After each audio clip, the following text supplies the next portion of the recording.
James, a lot of the value in a business, and most small business owners, a lot of their net worth is tied up in the value of their business. And the value of their business, a lot of times, the intellectual property, the client list, some of the trade secrets. I want to talk about how to protect that, the contracts, and how to enforce that both before, during, and after employment with associates where they could move on. Of course, they've developed relationships, they've learned trade secrets, they know the intellectual property. Talk about contracts, talk about preparation, and talk about ways to protect that.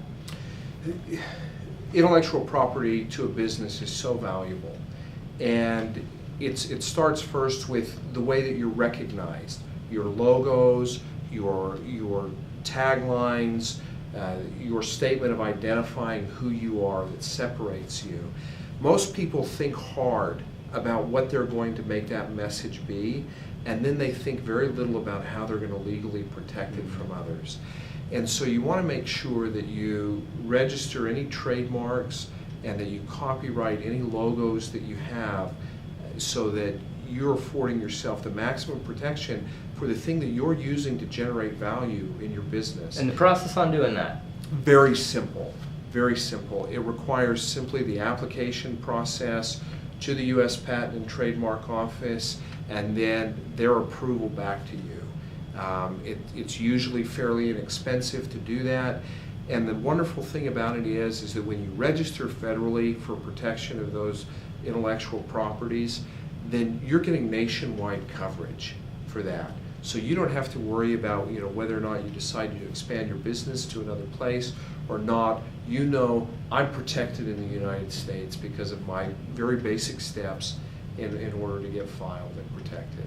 So I've protected all that. Talk about the non-compete. How do I keep an employee, both contract and maybe even morally, maybe even a little bit less on paper and more just kind of relationally?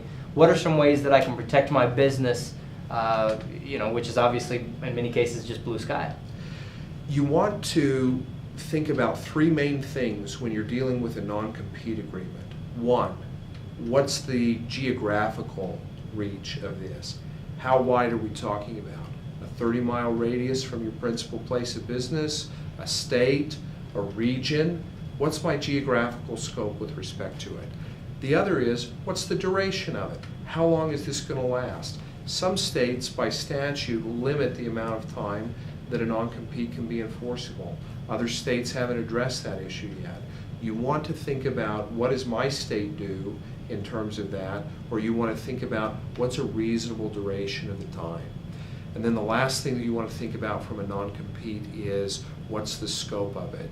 What's it going to preclude them from doing? Things that are broad in scope will less likely be enforced by courts, while things that are more narrow and fit more specifically that employee's job are more likely to be enforced by courts. And that's going to come down to the language of the contract. It is.